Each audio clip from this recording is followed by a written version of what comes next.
Baik, bismillahirrahmanirrahim. Assalamualaikum warahmatullahi wabarakatuh. Selamat pagi, teman-teman. Perkenalkan, nama saya Anda Zorbian. Saya menjadi perwakilan dari kelompok 2 untuk melakukan presentasi hasil riset yang telah kami lakukan. Untuk judul riset yang kami ambil sendiri yaitu pengaruh brand salience terhadap keputusan pembelian untuk produk Yota dengan studi konsumen di Kota Makassar. Untuk kelompok 2 sendiri beranggotakan Ahli Ikhwan Bakarang, Dika Pratiwi Arsyad, dan saya sendiri Anda Zorbian. Baik, selanjutnya saya akan menjelaskan terkait latar belakang dari riset yang kami lakukan. Nah, dalam riset yang kami lakukan ini, kami ingin mengetahui bagaimana pengaruh brand salience terhadap keputusan pembelian pada produk Yokta. Mungkin teman-teman pernah mencoba brand Yokta. Nah, saat teman-teman pertama kali mencoba brand ini, penilaian seperti apa yang teman-teman berikan kepada brand ini? Apakah enak, murah, menyegarkan, atau puas, atau mungkin kurang puas? Nah, respon yang teman-teman berikan inilah yang disebut dengan pengalaman konsumen. Selanjutnya, respon yang teman-teman berikan nantinya akan membentuk suatu kategori-kategori di dalam associative network. Nah, associative network, jika teman-teman menyimak, pernah kami jelaskan pada pertemuan kami yang awal. Nah, pengetahuan konsumen seperti yang tadi kategori-kategori ini itu terdiri dari informasi-informasi yang disimpan di dalam ingatan. Ini berdasarkan pendapat dari Engel pada tahun 1994. Nah, dari berbagai potongan informasi di dalam ingatan ini nantinya akan disusun yang kemudian diorganisasikan dalam bentuk jaringan asosiatif atau associative network. Nah, sebelum membuat keputusan pilihan produk, konsumen percaya kepada memori internal yang tersimpan untuk memutuskan berdasarkan pengalaman yang mereka telah lalui. Nah, apabila konsumen itu telah mencoba Yota sebelumnya, nah hal inilah pengalaman yang akan tersimpan ke dalam memori mereka. Nah, merek yang paling diingat, yang paling menonjol, mengartikan mereka memiliki salience atau yang akan paling mungkin untuk dipilih. Nah, sehingga dengan demikian, brand salience itu memiliki hubungan secara langsung dengan pilihan merek dari suatu konsumen. Nah, semakin kuat brand salience yang dimiliki oleh suatu produk, maka semakin mungkin produk tersebut akan dipilih oleh konsumen. Nah, karena semakin mungkin akan dipilih oleh konsumen, maka produk tersebut dapat menjadi produk yang akan diputuskan sebagai pemuas kebutuhan uh, kebutuhan dari konsumen yang disebut dengan keputusan pembelian. Nah, selanjutnya itu rumusan masalah dan tujuan riset. Rumusan masalah yang kami ajukan dalam riset ini adalah apakah brand salience berpengaruh positif dan signifikan terhadap keputusan pembelian produk Yokta di Kota Makassar.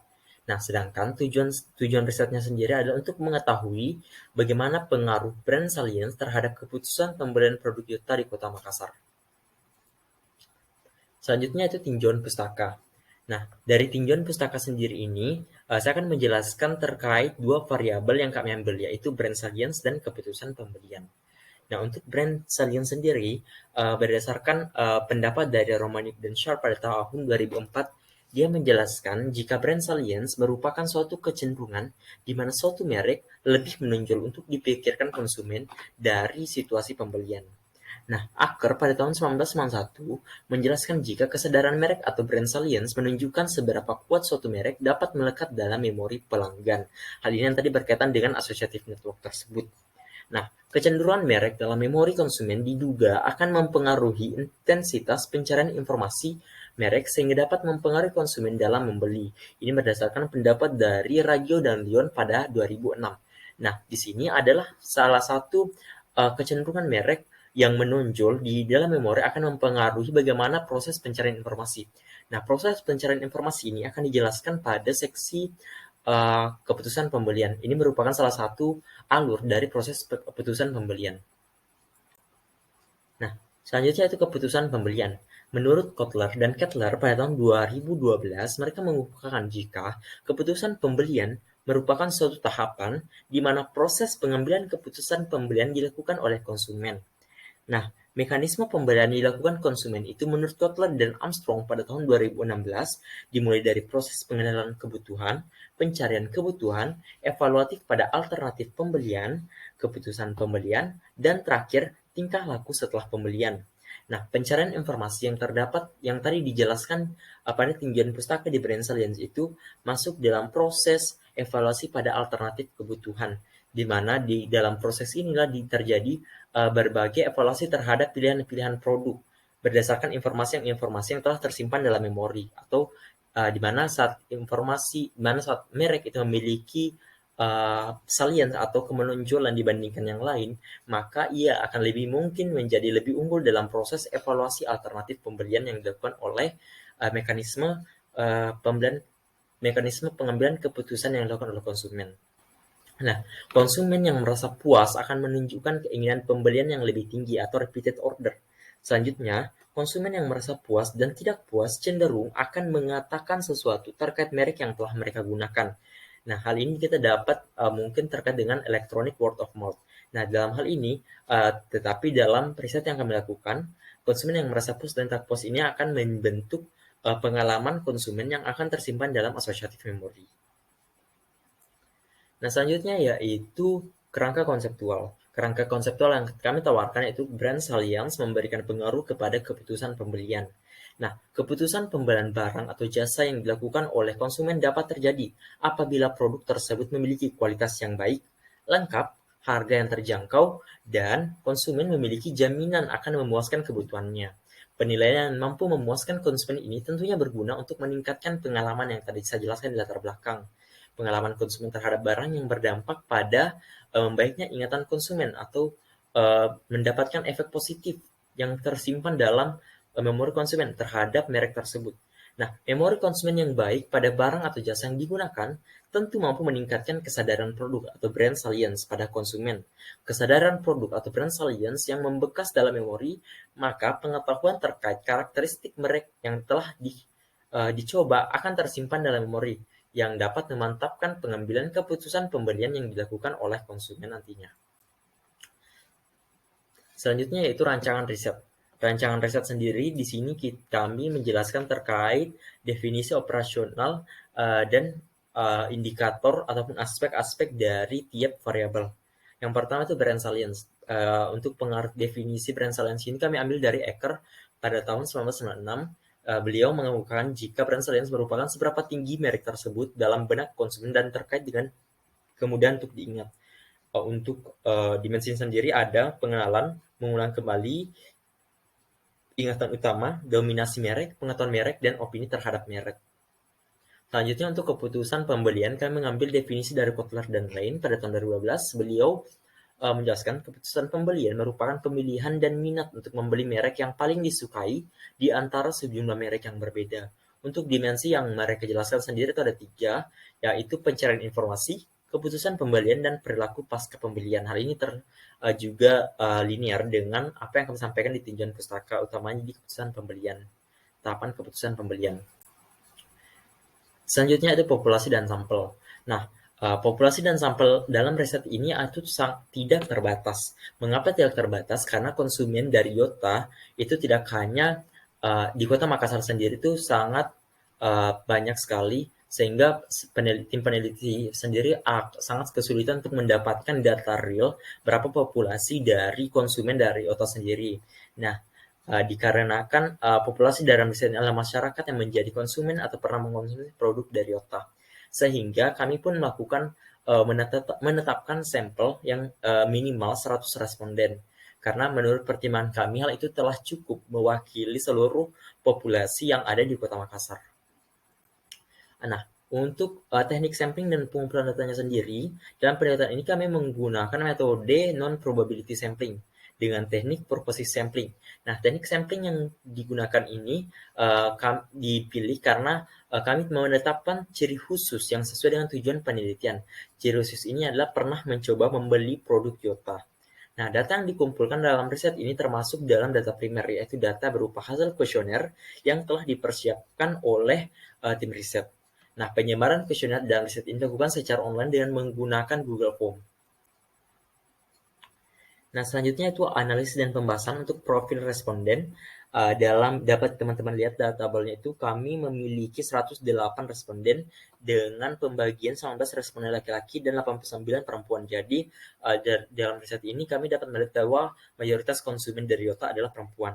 Nah, untuk pembagian usia sendiri, di sini terbagi dari usia 17 tahun hingga 31 tahun. Namun konsentrasi tertinggi usianya pada usia remaja dan dewasa awal, yaitu pada usia 20 hingga 22 tahun. Jadi hal ini akan menjadi saran bagi teman-teman di Yota agar mungkin strategi promosinya dapat ditetapkan kepada strategi konten promosinya dapat ditetapkan kepada generasi muda. Nah, selanjutnya itu kami melakukan analisis statistik deskriptif terkait variabel brand salience. Dapat dilihat di sini brand salience yang dirasakan oleh konsumen itu telah berada pada golongan sedang menuju tinggi sebanyak 75,93% dan 11,11%. Nah, kami juga melakukan analisis deskriptif terkait tiap indikator dalam variabel tersebut. Nah, di sini ada variabel pengenalan. Variabel pengenalan ini menjelaskan terkait apakah responden itu pernah mengetahui apa itu brand Yota. Nah, di sini dari responden yang kami dalam respondennya menyatakan mereka pernah mendengar produk dari Yota sebanyak 108 responden. Kemudian untuk distribusi indikator mengulang kembali. Ya, indikator mengulang kembali menjelaskan terkait responden menyatakan jika mereka pernah disarankan oleh keluarga atau teman mereka terkait produk Yota. Di sini kita bisa melihat bahwa rekan keluarga dan teman-teman mereka termasuk dalam golongan sedang ke tinggi untuk saran dari mengulang kembali. Selanjutnya kita bisa melihat pada indikator ingatan utama. Nah, sebagian besar responden menyatakan jika Oyota merupakan produk yang paling sering mereka dan orang sekitar mereka ingat, termasuk di dalam golongan sedang ke tinggi. Selanjutnya, berdasarkan hasil riset, produk Yota menurut responden kami merupakan produk yang paling mendominasi dalam lingkungan mereka. Di sini ada dominasi merek di mana 83 menyatakan sedang dan 21 orang menyatakan tinggi, di mana mereka merupakan produk yang sangat mendominasi utamanya lingkungan mereka. Berdasarkan analisis kami, hal ini kemungkinan karena cabang Yota yang cukup tersebar utamanya di Kota Makassar, ya, berbeda dengan produk-produk atau merek-merek minuman lainnya. Terakhir yaitu opini merek dan pengetahuan merek. Nah, pengetahuan merek di sini dijelaskan sebagai